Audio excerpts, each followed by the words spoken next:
Focus, focus!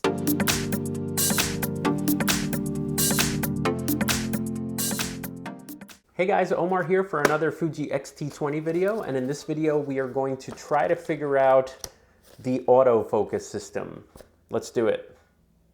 Alright guys, let's go over the focus modes to try to make sense of this craziness. The Fuji X-T20 has an awesome focus system, so let's try to make sense of it. So here we go.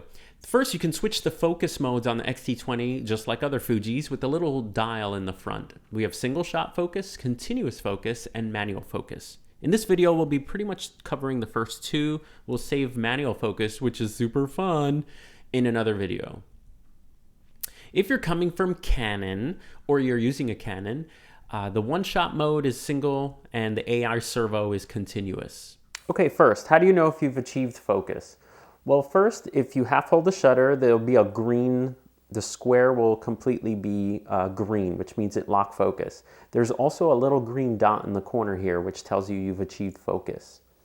If you don't achieve focus, this little green dot will actually be white and also will be flashing if the camera is hunting. If you're on autofocus continuous mode, you will see the green dot with a little parentheses around there, little brackets, which tells you that it's got focus, but that focus can actually move around because it's tracking. The autofocus modes can then be split up into other modes where you have a single point that you choose from. You can do what's called zone focus or wide tracking. And let's cover those three. To change your autofocus modes, if you go to your menu and go to the second autofocus manual focus, you'll see that there's an autofocus mode menu. You just go to the right and you'll see all three, single, zone, and wide tracking. I've set up a custom button, my top button, where I can access all three modes quickly. So let's say you're in autofocus single mode. That means you are switching on the little S on your dial there. So your choices are, you can do single point focus. Now this is where if you're shooting a stationary object, something, and this is pretty much where you're going to be like 80% of the time. If you're going to focus on sushi or something, you can put it on single point mode, okay? And it'll just focus on a little square that's chosen. In zone mode, basically you're choosing like an area that the camera can pick focus from. So instead of a single point, like if you're shooting a flower, you kind of have a zone, like in this example that Fuji uses in their manual, a cat's head. So the cat could be moving around a little bit, but you know that you can sort of put that box on the cat's head and it'll grab focus somewhere on the cat. In wide tracking, the camera's trying to lock focus on something that's like entered the entire frame. So think like flying birds, or in the Fuji manual, flying dog. If you kind of have like a very clean background, the camera will pick up an object with contrast and it'll grab it. It'll try to grab focus, okay? Now think of the autofocus S mode, okay, as two-dimensional. Anything that's kind of moving across the frame, and think of it as locking focus. So in this mode, the camera's trying to grab focus and keep it, which is totally different than the continuous focus. In continuous focus, the camera will continue to focus. So if you switch your switch to the little C there, you can also be in single point mode, but now you're using the camera a little differently.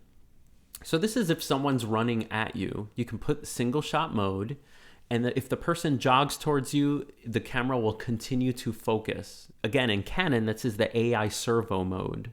I don't know what's called in Nikon, sorry. Now, you can also change, remember, you can change the size of that square. So I tried this with my son. I had him run at me like crazy, and the camera did a great job in single point continuous mode, tracking him and keeping him focused the whole time as he ran at me. You can also change it to zone mode. In zone mode, you choose a larger square that the camera can sort of choose from to continuously focus. So in the Fuji example, there's a motorcycle race. Who goes to motorcycle races? Sorry. There's a motorcycle race and you know where the motorcycle is going to be, and it tries to continuously track that subject in the box you pick in the zone. Wide tracking, you are totally just, you're hoping the camera, this is like praying mode. So basically you have birds that are flying out of a cave, and you kind of want the camera to grab something, find contrast quick, and sort of track the movement of that. In the Fuji example, it shows like a little trolley or a train. So it's moving into the frame, and I guess you just want the camera to sort of track it. So think of these continuous focus modes as three-dimensional. Things are moving at you, around, they're sort of going back and forth. And also think of the focus mode as tracking as opposed to locking, okay? If you want the focus to lock, put it in S. If you want the focus to move around, put it in C, okay? Now, all of them are for movement except one. The first one, single focus mode and single point mode. Now, you have some touchscreen options, which are cool in the Fuji X-T20. The first option is if you just touch, the camera will focus on your selected area. Okay, so you can actually use your thumb if you're shooting, which is nice. So that's autofocus on there. And it'll say AF with a little finger. If you switch and it says AF area, well, that means that you're sort of just preparing where you're going to focus if you half hold the shutter.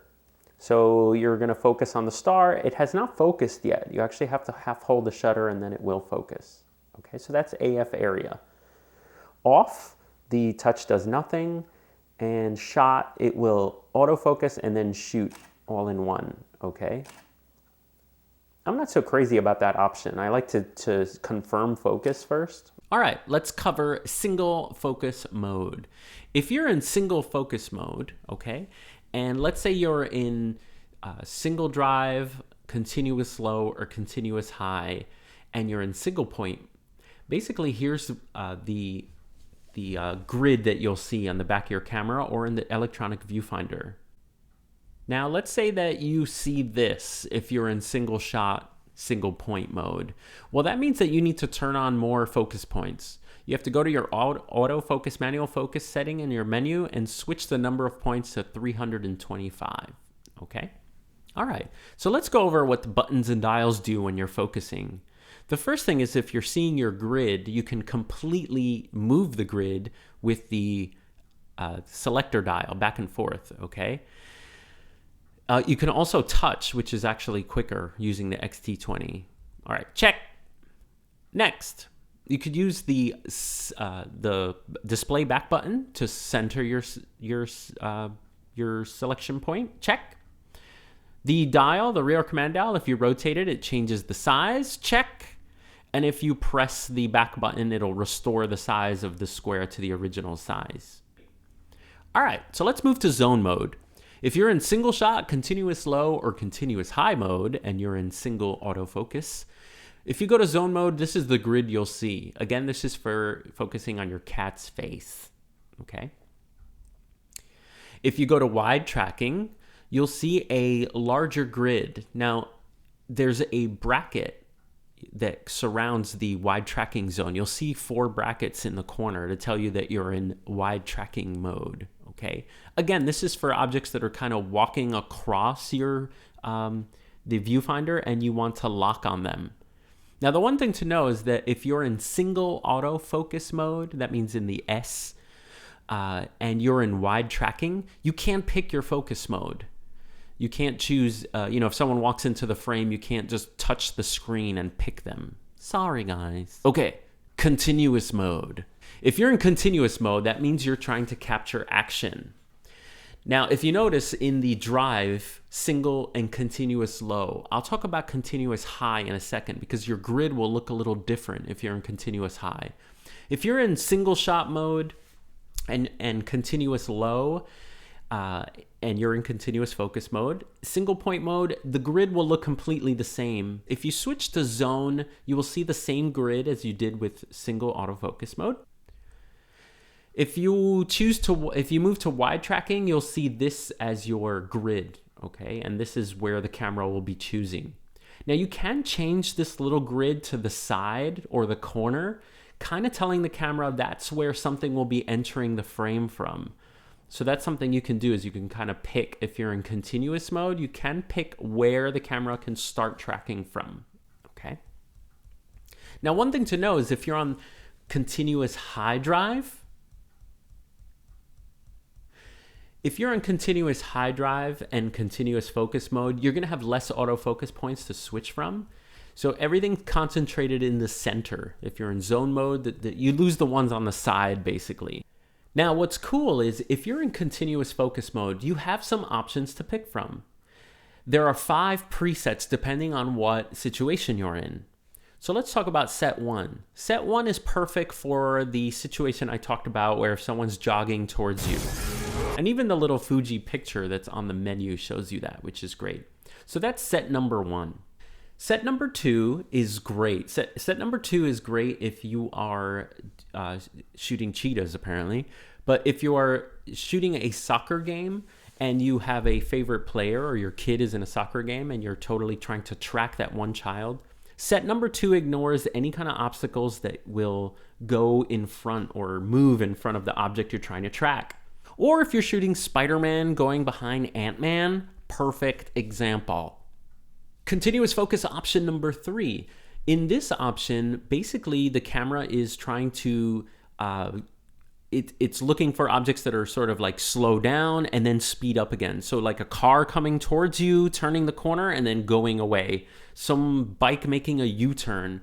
Or if you're shooting motorcycles that are coming down, they're coming down really fast towards you, they move to the side and then they zoom away. So the camera sort of gets really good at tracking this motion. In set number 4, which I don't know if I would use set number 4, but set number 4, it's looking for an object that's sort of appearing suddenly. So the Fuji example is a skier against a nice blue sky. So the skier just shows up all of a sudden in the screen and the camera will track that object. So maybe a car coming over a hill or something coming out of a bush, I don't know. And set 5 is for erratic and crazy decelerating, accelerating subjects. So this one is tennis players, the example Fuji uses. I tested this on my daughter and I had her run around the bedroom, jumping on the bed, going around. Now some other options in your camera are autofocus plus manual focus mode. If this is set to on, you can autofocus on the camera, but you can actually turn the manual focus ring on your lens and actually turn manual focus on, which is great. Another option in your camera, which I don't know why you would use this because it probably eats up tons of battery, but in pre-autofocus, the camera is working behind the scenes to continuously focus on things without you pressing the shutter or half pressing the shutter for focus. So in pre-autofocus, it's kind of just tracking stuff, I guess. I don't know if I would use that. I don't know. I don't like the camera doing things without me too much. And the last one, which I'll do a separate video on, face and eye detection. Face and eye detection is the camera will actually try to track or focus on a face or eye. And there are different options on. So there you have it, guys, the autofocus system on the Fuji X-T20. I hope that helped you a little bit. And we will be covering manual focus and testing out all the stuff we covered today in future videos. So I hope to see you guys. Bye.